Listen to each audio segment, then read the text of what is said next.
going on? Welcome back to another episode of Out of Fuel. My name's Tyler. Let's go ahead and jump right into this video about 7 things that I love about my Camaro SS. So first of all, we're gonna go ahead and start out with the seats. I'm just gonna go ahead and tell you how luscious and beautiful these are. They got great bolstering here to keep you, set in the seat while you're driving, but just look at how much cushion is there for your butt and your back. It has great back support. Really kills it. Like, not kills your back, not hurts it, but you like it a lot. Like, you just feel good every time you sit in it, every time you get out. So that's great. I love the seats. On top of that, they're heated and ventilated, which who wouldn't want that? It's just simple things that you love. So gonna go ahead and move back around. I'm gonna show you the car a little bit. It's gorgeous, right? Gorgeous. Sun's a little bright, sorry. But go ahead and swing back around to this side.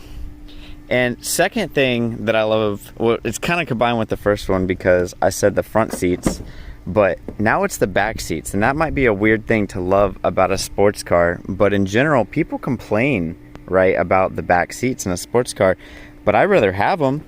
And it's really not that bad. Like, look, I don't know. I don't feel like it's that bad. I'm not that tall, but I can get back here, right? Look at this.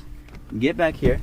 I'm 5'7", 5'7.5", somewhere around there. My head is touching the ceiling, but in a pinch it works, right? Like, I'm back here. I'm sitting. I can get somewhere. Whoever's driving, I can get there. And the seats aren't, like, the seats are comfortable. The only thing that's a problem is, like, my head touching the roof, which, I don't know. I mean, if it was like a 15-20 minute drive, I wouldn't be so mad. And if you're under 5'7", then there's no problem with it. But other than that, they're pretty comfortable. They're nice, just like the front seats. Same situation going on. And I mean, that's not that bad. I mean, I got leg room here. I'm chilling. So that's gonna be number 2 that I love about this car, is the back seats, which you could say you hate them. You might disagree, you might agree, but to throw stuff back there, to throw people back there when you need to, it works.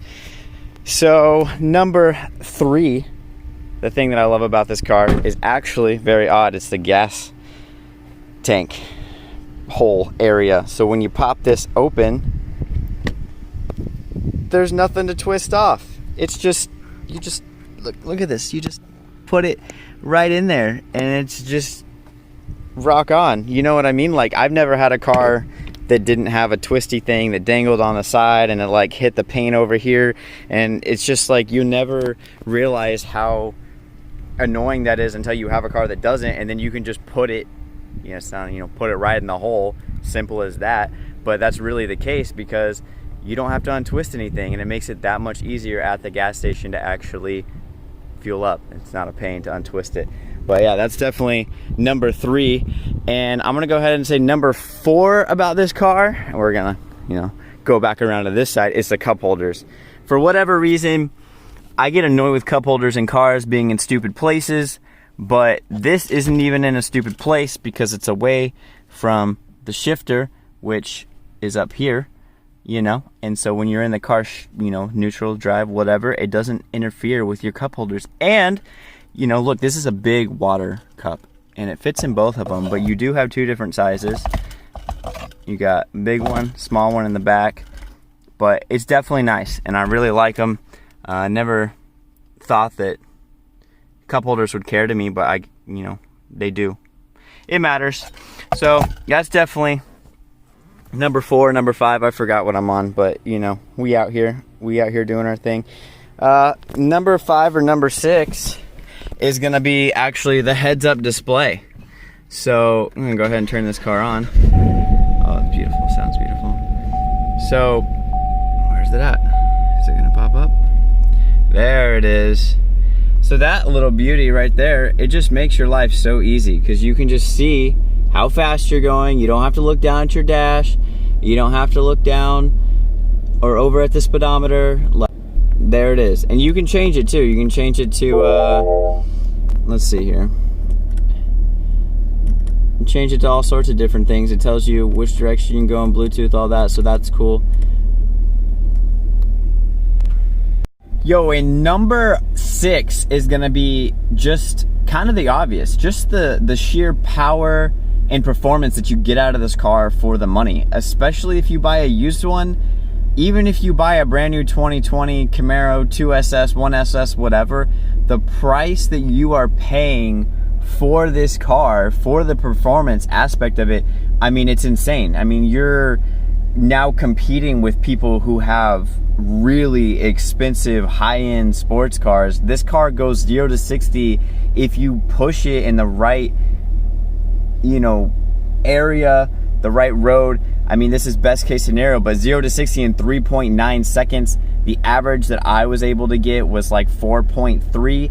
I've seen other people get around a steady 4 like all the time, but that's crazy. I mean, you got 455 horsepower and 455 pound-feet of torque. Just for used ones go for like 30, 35. New ones go for 40, 45. Like, you're talking, to get into that performance range, you're paying 60, 70, 80, I mean, even $100,000 for something that can get to that performance. I mean, it's still a Camaro, which I love Camaros, don't get me wrong, I think they're awesome, but I mean, at the end of the day, some people just don't care for the standard American muscle, and they rather have something super fancy and exotic that goes fast. But really, like, that's a huge thing. I mean, the performance for the money, I mean, I think that it beats the Mustang. It definitely beats the Challenger and the Charger 100%. But the one thing that won me over with this car is, for the reason I picked it over the Mustang, was mainly the interior. For me, I feel like the interior on the Mustang looks extremely outdated and just kind of basic. It looks more like a track car, like a stripped track car, that I'm just not impressed with until you get up to like the, I don't remember what they're called, like the 350, the Mustang 350 Cobras, where they're like the track-based car, like the interior and the speedometer area gets a little more fancy. But definitely price for performance on this car, I really feel like nothing else beats it. Like, it's top of the line for that price point. Like, you aren't paying $30,000 on any other car that's going to go 0 to 60 in 3.9 seconds with 455 horsepower. That just doesn't exist. So definitely killing it. Number 6 is power and performance for the price. So gorgeous. And number 7, last but not least, is the headlights. I'm actually in love with these headlights. Another reason that I got this car. And I'll show this at night as well, but the headlights on this thing just look so mean. They're so bright and really just, I don't know, they blow everything else out of the water in my opinion. Alright guys, that's gonna end this episode of Out of Fuel. Just make sure to like, comment, and subscribe.